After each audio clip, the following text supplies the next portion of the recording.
Welcome to the Fearless Female Entrepreneur Podcast, where you learn how to set aside your fears and limiting beliefs and step into the entrepreneur you are meant to be.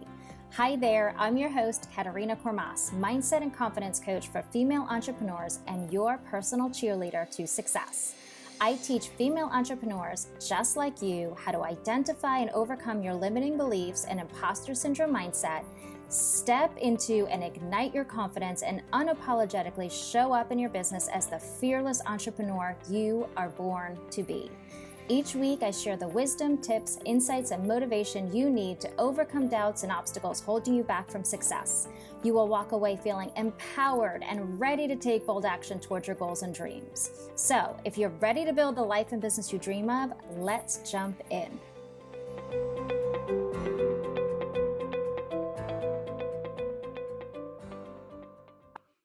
Hello, lovely. So let's have a heart to heart, shall we?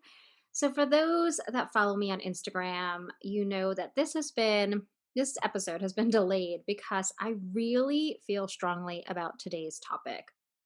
And I get a little frustrated by it. It's such an important conversation for me, and one that has been coming up a bit in the entrepreneurial space. It's been coming up in Facebook groups that I belong to and conversations with, fellow entrepreneurs. And it's a topic I am very passionate about. And because it has triggered me and derailed my progress on my own journey, I really had to think about talking about it and sharing it with you. And it's actually about success and how we choose to define it. And I have talked about it a little bit in the past, but it's also how we are influenced by society in determining what success looks like to us.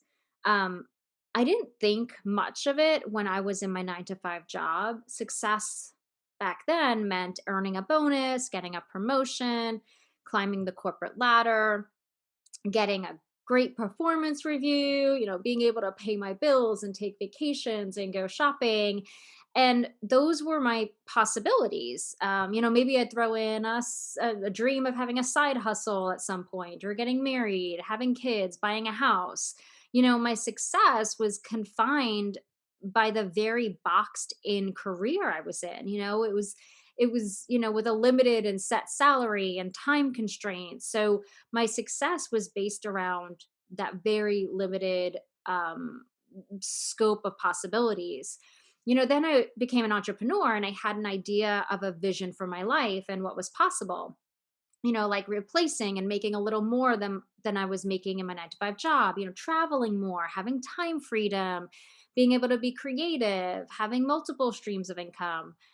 But soon, as I started growing my business, I realized that there are endless possibilities with how my life could look, what I could achieve, what I can build in business, and the lifestyle I could live. All of a sudden, this door was open with, like, you can dream anything.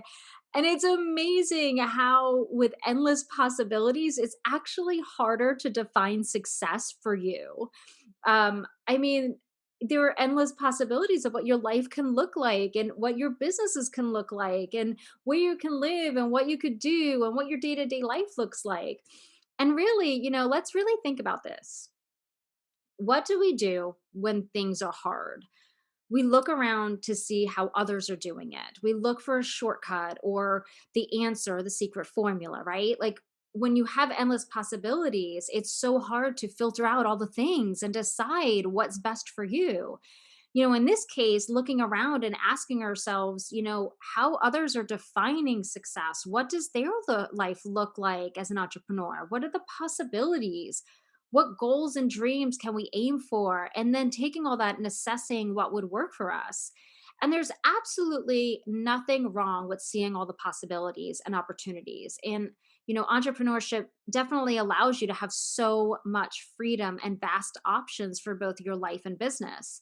But here is where it gets tricky, because when we're feeling overwhelmed and trying to figure things out and we're struggling with imposter syndrome thoughts and, like, limiting beliefs, we sometimes forget to tune into what would work best for us. what our intuition knows would be best for us.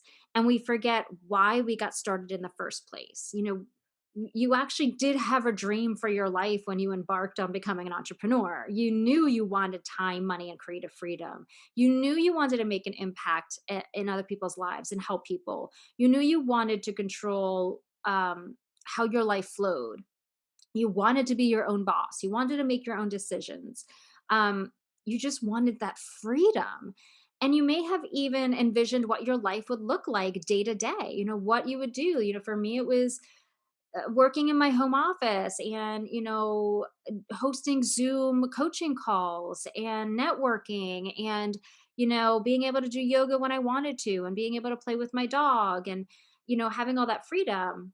But then as you start taking action and you learn new things and ways you could run your business and how you could have multiple businesses and the multitude of possibilities just shifts that vision for your life. So what you started out with was something so simple, and all of a sudden it's like sky's the limit. But our definition of success, though it should actually shift and change as we grow, it also gets derailed by two things that happen as you're building your business and becoming an entrepreneur. As you're entering this entrepreneurial space, which is so new, and you're still figuring out your place in it and what works best for you and what you want to build and um, how you want to help people. These two things kind of sneak up, and they actually that simple definition of success you had changes. Um, and and it kind of gets distorted. So I share these two things with you today because I got derailed. I started thinking that, I needed to hit six figures to be successful, that I needed to aim for the coveted seven figures, that I needed the tens of thousands of people on my email list and followers on Instagram, that I wasn't deemed successful until I had those things. Now, I didn't start out that way with my vision, but as I got into the entrepreneurial space, and I'll tell you why this happened in a second, everything got distorted.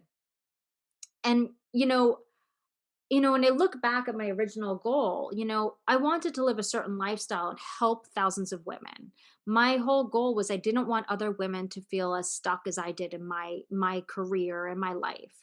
And those were my values. The multiple six-figure status symbol wasn't even one of them. I mean, I was a nonprofit fundraiser, y'all. I think the most I ever made was like $60,000, right? And I was totally living fine off of $60,000. Um, and so I got caught up in the status symbols. And they're basically marketing gimmicks to get the marketing gimmicks are like all about getting your next 10,000 month, right? That's what the status symbols are, right? This is what you should strive for. The marketing gimmicks were like, learn the secret formula to six figures, get your next 10,000 followers. And businesses use these techniques to market to entrepreneurs all the time. You see it in Facebook ads, you see it in Facebook groups, you see it in every coach that's out there, laying this underlying message that is what defines you as a successful entrepreneur. And there are so many things wrong with this message, but the biggest one is the distorted reality on how we should be defining success and defining, how our business should look and how we're running our businesses, but mostly that success, you know, in that framework is just everybody should strive for one thing. But the thing about success, I like to think about it as like a snowflake. Each life and business has a different version and definition of success. And that's what's so amazing about our lives. We get to decide how we want to live it, what we value, and what will work best for us. We get to decide what we want it to look like. And there's nothing wrong with anybody's definition of it. If you want to live in a small cottage and you're okay, like your goal is just to help people locally and to spend more time with your family, that is a perfect definition of success for you. And then, yeah, people are going to really need that $7 million or whatever, seven figures. And that's okay for them. There's no right or wrong. I look at us and we all look differently. We all we all have different experiences, and we all have, you know, everything. We're each all different. Our lives are different. They're like thumbprints, like we all just have different experiences and different journeys, and different things on our heart and soul, and none of it is wrong. It is what we're meant to strive for, because that's what we're meant to, like, bring into the world, the imprint we're meant to leave. We're part of this big tapestry, and we each need our own place. So there is no right or wrong. And I got lost in this for so long. And I remember my coach was questioning. She goes, "You never talk about your massage businesses." She goes, "They were really successful, and you grew them without marketing, and they grew so fast." Um, but here's why I didn't talk about it, because I wasn't making six figures. My first massage and wellness business, you know, within like 2 years, I had already replaced my nonprofit income. I was taking home, my share of it was, $50,000. Um, and I wouldn't call it successful, even though as a business with my business partner, it made six figures. I didn't call it successful. I was ashamed that I hadn't hit six figures. I didn't hit the $100,000. And in my head, I thought people wouldn't see it as successful.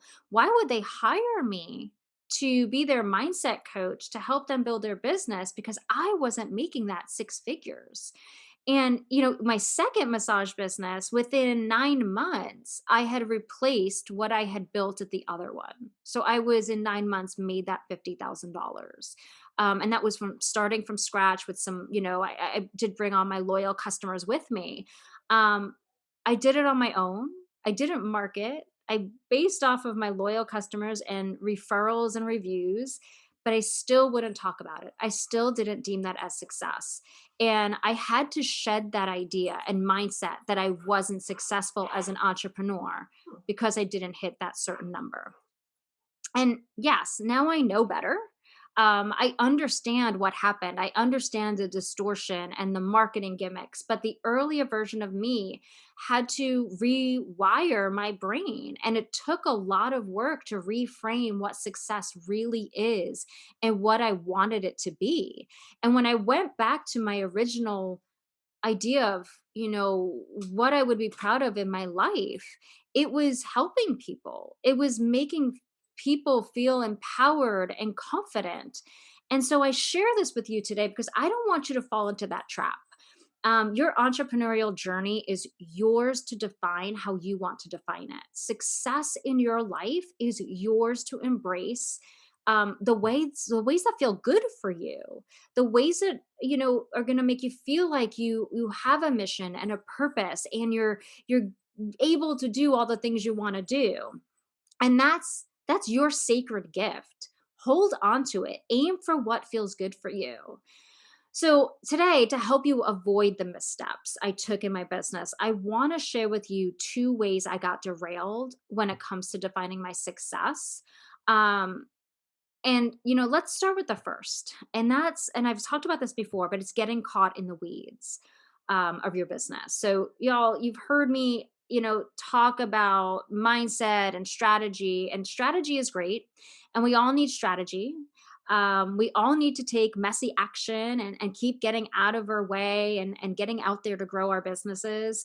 But where we go wrong is not coming up for air and checking in with ourselves. Um, and asking ourselves, is it working the way we planned? Does it still feel good? Did I get derailed from where I was headed? Did I start to aim for things in my life and business that may not be aligned with my values or what I truly want or what's important to me?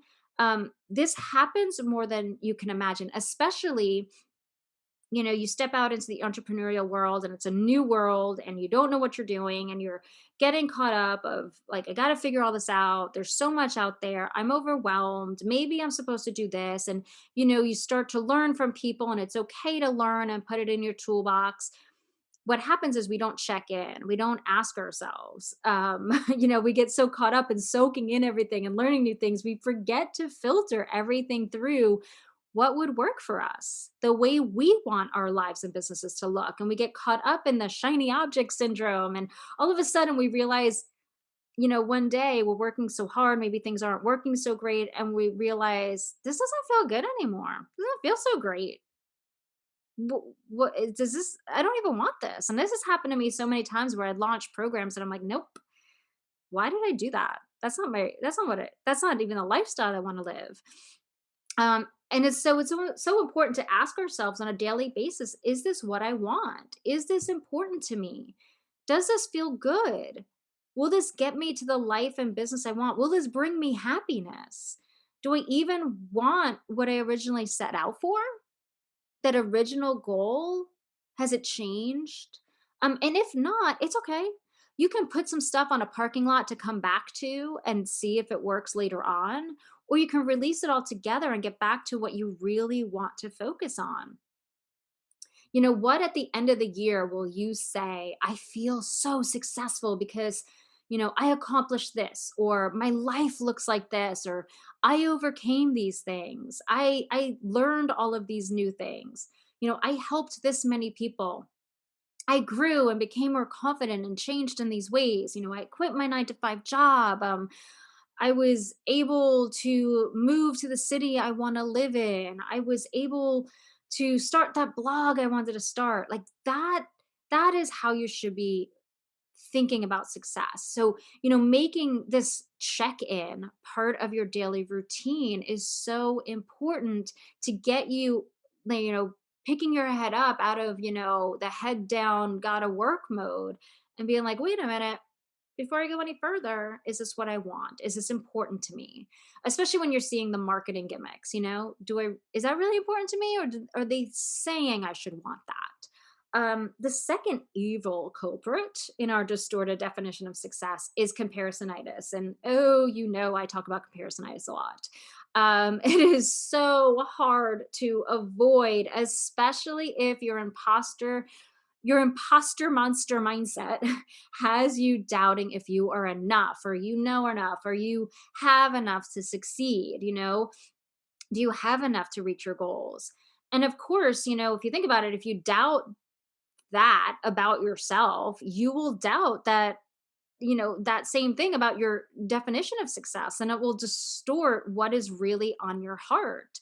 I talk about imposter syndrome a lot for a reason. So your imposter syndrome pulls you away from who you really are, what you're capable of, what you're qualified to achieve, and what is really on your heart and soul. It basically like diminishes and belittles your dreams and what's on your heart and soul by saying, well, you can't achieve that, or that's not enough. You have to strive for more. Um, and I fell into this one big time. I fell into the big mindset industry argument that if you don't want to aim for the 6 or 7 figures, you have an abundance mindset issue. And let me tell you, that conversation is for another day and another episode. And I have some really strong feelings about it because the thing is, I know I could hit $1 million. I could hit multiple 6 figures, but that's not really what's important to me. Um, and I'll do an episode about how I came to my own definition of success, and some really big aha moments, because I think that's really important to share. But you know, it really there, you have to remember, there is, when you're an entrepreneur and you're in that space and you're getting bombarded by Facebook ads and Instagram ads and you're following all the influencers, that some of it is a marketing gimmick. Some of it is for you to say, yes, I need more help. um, but let's get back to doubting ourselves. And as we doubt ourselves and look at what everyone else is doing, we start to see what they're aiming for, what goals they're talking about, how they're defining success, and we actually start to adopt them for ourselves. And this is why mindset work is so important, being able to see how much you have to offer this world, that you are unique in a good way, and that your way of doing things is how you will reach success, and will help you stay true to what is meant for you and what's on your heart. And is that is what how you should define success. It's following your intuition. You can set out those big goals, but your intuition is going to tell you what's meant for you, what's right for you. Um, so when we start to look outside ourselves for the answers, we start to be influenced by these social constructs and status symbols, like the car and the travel and the money. And one of the trends right now is to talk about the numbers and use it as a marketing technique. These arbitrary numbers that we are now defining as success, the $10,000 months, the six figures, the seven figures, the 10,000 followers on Instagram, all of that. These numbers are numbers people made up in order to sway you to buy their products. So they are basically society. Somebody was like, "Hey, you arrived if you hit this number." But then you hit that number and they're like, "But hey, now that you've arrived, if you hit this you will arrive if you hit this number." And it goes on and on. If you travel and if you're working from a beach and if you own this type of car and if you have a beach house and you do all these things and you're hobnobbing with these people, right? All of a sudden that's what becomes like society's way of this is success. And it's really important to tell the difference between what other people are aiming for, what society is telling you to aim for, and what you want to aim for. And we just start to see these things. Oh, sorry, my dog. We start to see these things everywhere. We start to internalize it, and along the way it can rewire our own definition of success in our brain to think that, hey, this is what we want because this is what we're supposed to have. It's like the old school peer pressure. um, but and it's okay. I want to say it's okay if it's part of your plan. If you really do want the numbers, right?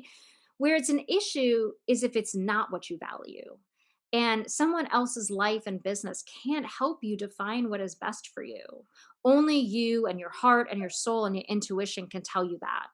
And most of my listeners here started their business to make an impact and have financial time and creative freedom to be your own boss and turn that passion into your everyday work, something you're excited to get up and work towards and do. And yes, as we grow, our eyes are open to what we are capable of and the opportunities that are available to us, but our values rarely change. We can add on goals, but what's truly important to us is truly important to us. So, the other problem with aiming for a specific number to define success is that what if you don't hit that number? What if right now you don't hit it? Are you not successful like the way I felt in my massage business? Like I had a full calendar of clients, recurring and loyal clients. I didn't have to market, I didn't have to do ads. I grew the business quickly in only a few years. I learned so much about being in business and about mindset, and I made great relationships. I understand customer loyalty, but I never felt successful because I put a number on it. And when you focus on other aspects of success, you can feel like you arrived and you learned and you grew and you achieved something without having to wait for a specific revenue or number. And every step, I talk about celebrating every step. Like every step that you take forward is success. Me recording this podcast today is success because I'm sharing what I learned along the way. I'm putting it out there. I'm connecting to an audience. I'm helping people. That's what part of my values and my success plan is to impact people in whatever way possible so that they can build the life that they dream of and they can feel successful. And you starting your business and having your first or 20th client is successful. You putting yourself out there and doing your first live video is successful. That should all be a part of your definition of success and your success plan. So, thank you for letting me get on my soapbox today and share this obviously passionate conversation with you. But here's what I want to leave you with today.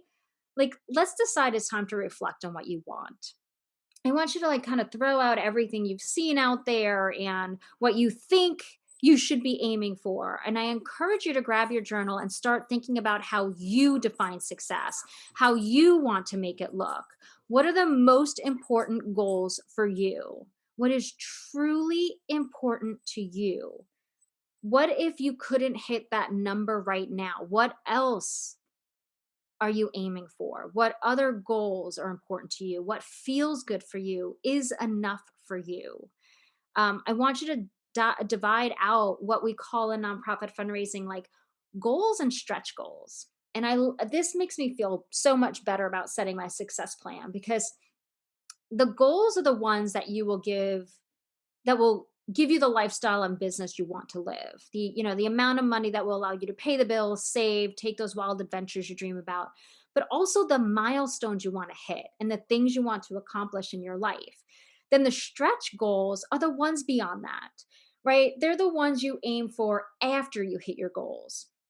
So the ones where you build an empire beyond the business, where you write the book after you have a full work, client load, or as soon as your business is like kind of running and chugging along, where you aim for the $500,000 after you've hit the $80,000, or writing a book, or being interviewed by Forbes, or hosting your own morning show, or opening a brick and mortar studio. The bigger stretch goals that may take longer to achieve, but are something to aim for after you've achieved the smaller goals.